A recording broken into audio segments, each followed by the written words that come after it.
अच्छा बेटा ज़रा देखना, ये जो डेरिवेशन है इसको ऑलरेडी मैंने पहले से लिख रखा है, तो मैं इसको आपको समझा देता हूँ कि इस पूरे डेरिवेशन को आपने अटेम्प्ट कैसे करना है। ठीक है, सबसे पहले आपने क्या करना है, जो हमारी हेडिंग है electric field due to a charge ring at a point on its axial line. आपका पहला जो स्टेप है वो ये है कि ये तीन वेरिएबल्स आपने डिफाइन करने हैं। क्यों मान लेते हैं, total charge on the ring है, small a is the radius of the ring, lambda क्या है, चार्ज डेंसिटी। यहाँ पे चार्ज डेंसिटी से मेरा मतलब है लाइन चार्ज डेंसिटी है। लाइन चार्ज डेंसिटी हम इससे इस्तेमाल करेंगे क्योंकि जो चार्ज रिंग पे डिस्ट्रीब्यूटेड है, it is distributed along the length of that ring. Okay, that's why we take linear charge density, that is a line charge density, and its symbol is lambda. Now lambda by definition is total charge upon total length. It means that total charge on the ring, this is a ring which is shown in the flat form. यहाँ पे आप देख सकते हैं इस पे जो total charge है वो क्यू है। इसका अगर रेडियस ए है तो इसकी पूरी लेंथ कितनी होगी, 2 पाई ए होगी। अगर इसकी लेंथ 2 पाई ए है तो आप क्या लिखेंगे, टोटल चार्ज क्यू और टोटल लेंथ यहाँ पे क्या लिखेंगे, इसका 2 पाई ए लिखेंगे। ठीक है ना। तो आपको यहाँ पे ध्यान रखना है कि जो लैम्डा जब आप डिफाइन करेंगे तो क्यू अपॉन 2 पाई ए होगा। अब इस रिंग के एक्सल लाइन का एक पॉइंट आपको चाहिए जहाँ पे आपको इलेक्ट्रिक फील्ड निकालना है। तो जो ये रिंग मैंने आपको दिखाया ना, इसको आपने क्या करना है, इस तरह से प्लेस किया। मतलब ये कि जो रिंग का प्लेन है वो plane perpendicular to the plane of board होना चाहिए। तो हम इस रिंग को कैसे प्लेस करेंगे, ऐसे प्लेस करेंगे लाइक दिस। ठीक है ना, this is a ring which is placed to calculate the electric field at point P on the axial line. अब आपने यहाँ पे क्या समझाना है, मैंने देखना ये पूरा जो फिगर बना रखा है, ये ऑलरेडी मैंने पहले से फिगर बना के रखा हुआ है। इसमें मैं एक पॉइंट पी दोबारा मार्क कर देता हूँ। ज़रा देखना यहाँ पे, ये जो यहाँ पे जो रिंग आपका रखा हुआ है, ये जो बेसिकली रिंग हमने यहाँ पे दिखाया, ये इस तरह से रखा हुआ है। It has a plane perpendicular to the plane. Now ये आपका एक्सल लाइन है। एक्सल लाइन क्या होता है, any line that passes through its centre and can be extended on both way, and this line is always perpendicular to the plane of the ring. ये जो ring है ना उसके plane पे परपेंडिकुलर है। ठीक है ना, मतलब ये लाइन जो है ना, this is the axial line. तो एक्सल लाइन को हमने यहाँ पे in the plane of page दिखा रखा है। अब हमेशा ध्यान रखिएगा जहाँ पे भी कॉन्टिन्यूस चार्ज डिस्ट्रीब्यूशन है, it's a case of continuous charge distribution, तो आपने क्या करना होता है, आपका पहला स्टेप ये होता है कि आप इस पूरे कॉन्टिन्यूस चार्ज डिस्ट्रीब्यूशन को स्मॉल एलिमेंट्स में डिवाइड कर लें। ऐसे ही मैंने एक स्मॉल एलिमेंट लिया जिसकी लेंथ डी है, इस पर चार्ज मैंने जूम किया डी है। आपका सबसे पहला काम ये होगा कि इसकी वजह से आप पॉइंट पी पे इलेक्ट्रिक फील्ड निकालें, जो कि मैंने यहाँ पे पी शो कर रखा है। आप सबसे पहले क्या करें, अगर आप मान लेते हैं कि पॉइंट पी जो कि एक्सल लाइन पे है, जहाँ पे आप इलेक्ट्रिक फील्ड फाइंड आउट करना चाहते हैं, ओ से डिस्टेंस एक्स पे रखा हुआ है। तो इसका सीधा सा मतलब क्या हुआ कि आर आप जब पाइथागोरस से निकालेंगे तो क्या होगा, square root of x square plus x a square होगा। क्लियर है ये? अगर आपको ये बात क्लियर है तो अब ज़रा इसके इलेक्ट्रिक फील्ड की बात कर लेते हैं। ये जो चार्ज जो एलिमेंट है जिसपे चार्ज डी क्यू है, जिसकी लेंथ डी एल है, इसकी इलेक्ट्रिक फील्ड को आप जब यहाँ पे दिखाएंगे तो उसको मैंने डी वेक्टर से दिखाया, क्योंकि ये स्मॉल चार्ज एलिमेंट है।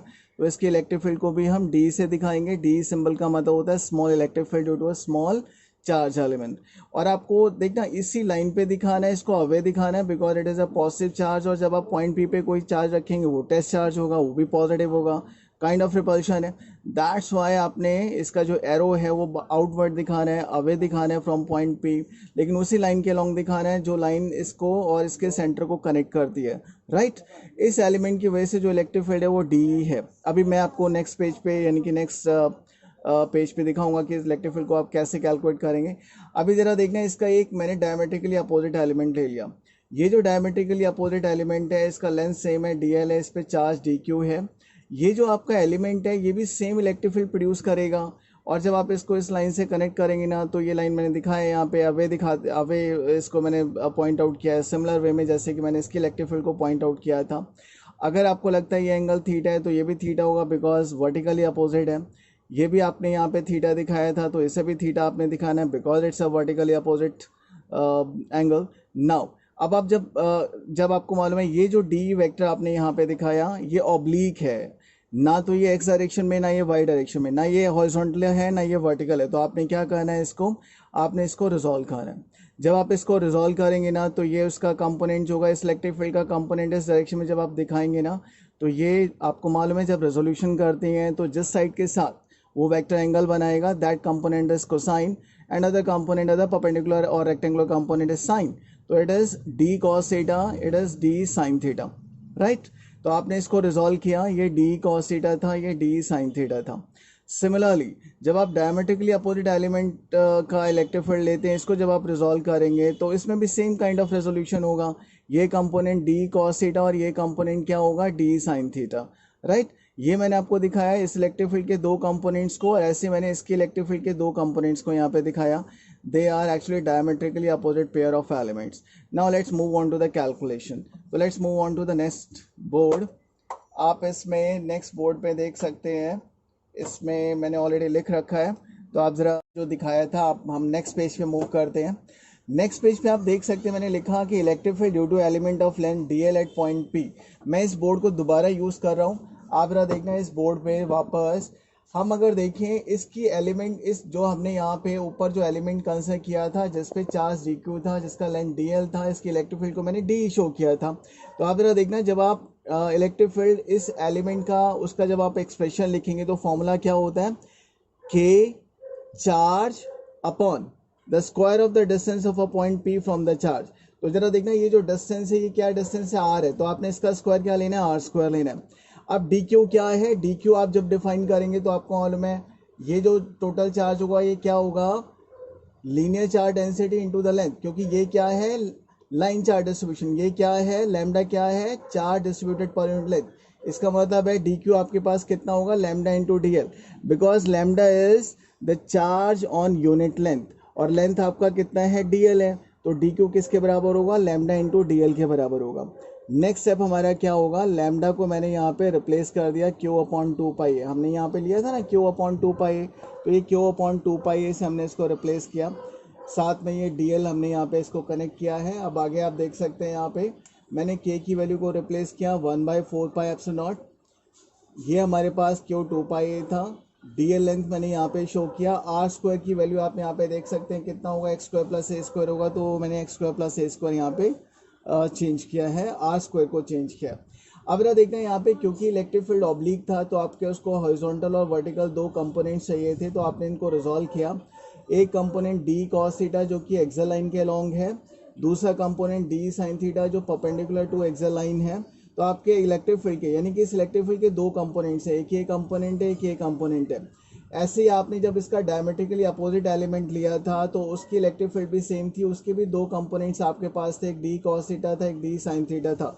तो वही बात मैंने यहाँ पे लिखी है कि every element of the ring has diametrically opposite element which produces the same electric field at point P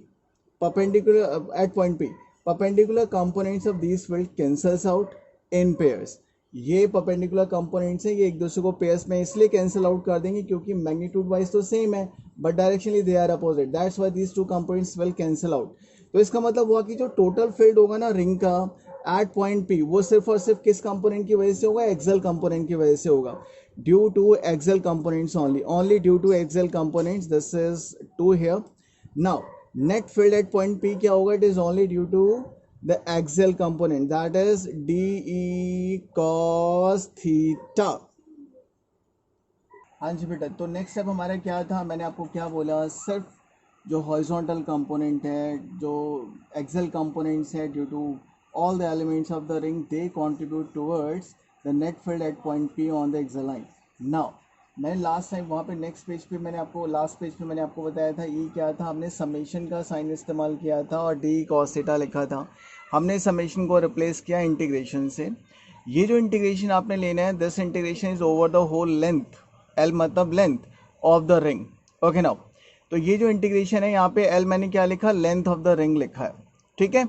अब जरा देखना यहाँ पे आपने क्या किया, डी जो आपने फर्स्ट पेज पे जो आपने निकाला था एक्सप्रेशन, वो आपने एक्सप्रेशन डाल दिया। ये क्या था, के था, ये लैम्डा था, क्यू अपॉन टू पाई ए, और ये डी एल और ये आर स्क्वायर की जगह एक्स स्क्वायर प्लस ए स्क्वायर था, साथ में ये कॉस थीटा। अच्छा, उसकी जो फुल लेंथ है अगर आप उसे इंटीग्रेशन फॉर्म में डेफिनेट इंटीग्रल फॉर्म में कन्वर्ट करना चाहते हैं तो इनिशियल पॉइंट अगर ज़ीरो है तो कंप्लीट लेंथ उसका क्या होगा, टू पाई ए। तो आप इस लेंथ को हटा के 0 से 2 पाई है, इसको एक बाउंडेड लिमिट में डाल सकते हैं, ये लोअर लिमिट है, ये उसका अपर लिमिट है। And this is the replace expression for D, ये आपका कॉस थीटा है, राइट। अब आपने क्या करना देखना, नेक्स्ट स्टेप आपका क्या है, ये जो आपका कॉस थीटा है, आप ज़रा ट्राइंगल पे नज़र मारें जो आपने फर्स्ट फिगर लिया था, उस ट्राइंगल पे अगर आप नज़र मारें तो उस ट्राइंगल में आप देखना कॉस थीटा जो होगा वो बेस अपॉन हाइपोटेनस मतलब x अपॉन आर होगा, तो आपने इस कॉस थीटा को x बाय आर से चेंज कर दिया। ठीक है, तो ये 1/4 पाई एप्सिलॉन है, ये q अपॉन 2 पाई a है, ये dl upon X square plus ए स्क्वायर है, और कॉस थीटा की जगह x बाय आर आ जाएगा। अब आपका नेक्स्ट स्टेप क्या होगा? नेक्स्ट स्टेप आपका ये है कि r को आपने क्या किया, square root of x square plus A square डाल दिया। तो जब आप इसको square root of x square plus A square डालेंगे तो ज़रा देखना हमारा जो इंटीग्रेशन है उसका वेरिएबल क्या है, लेंथ है। तो ये सारी चीज़ें कांस्टेंट है, आप डीएल को छोड़ दें बाकी सारा पार्ट कांस्टेंट है। तो आपके पास कांस्टेंट पार्ट क्या है, आप ज़रा देखना, यहाँ पे मैंने इस पार्ट को रिपीट कर दिया, ये एक्स यहाँ से मैं रिमूव कर देता हूँ, यहाँ पे वापस एक्स को डाल देते हैं। तो ये 1/4 पाई एप्सिलॉन था, ये क्यू अपॉन 2 पाई था, ये DL upon X square plus ए स्क्वायर था, ये एक्स बाई आर, आर की जगह आपने square root of x square plus A square रखा है। अब नेक्स्ट स्टेप आपका क्या है, इन दोनों को जब आप मल्टीप्लाई करेंगे तो इसकी पावर 1, इसकी पावर 1/2, 1 प्लस 1/2 क्या हो जाएगा, 3/2। तो ये जो डिनोमीटर में एक्स स्क्वायर प्लस ए स्क्वायर है क्या बन जाएगा, एक्स स्क्वायर प्लस ए स्क्वायर रेस पावर 3/2। ये सारा कांस्टेंट है, आउटसाइड ले लिया हमने, क्यू अपॉन 4 पाई एप्सिलॉन और 2 पाई ये रहा। ये वाला एक्स भी कांस्टेंट था, बाहर ले लिया। इंटीग्रेशन 0 से 2 पाई के बीच में आपने लेंथ का करना था, तो आपको लेंथ डीएल यानी कि 0 से 2 पाई डीएल ये आपको इंटीग्रेट करना है। बाकी सारी चीज़ें कांस्टेंट है यहाँ पे। ठीक है, अब आपका नेक्स्ट स्टेप क्या है, जब आप इंटीग्रल डीएल लिखेंगे, इंटीग्रेशन डीएल करेंगे तो क्या आएगा, एल आएगा। जब आप इसमें लिमिट डालेंगे तो पहले upper limit minus lower limit, तो ये आपका एल अपर लिमिट है और ये क्या आपका लोअर लिमिट है। तो 2 पाई ए कट जाएगा, तो आपके पास क्या बचेगा, q x 4 pi epsilon x square plus A square is power 3/2। So this is the net field at point P due to the ring.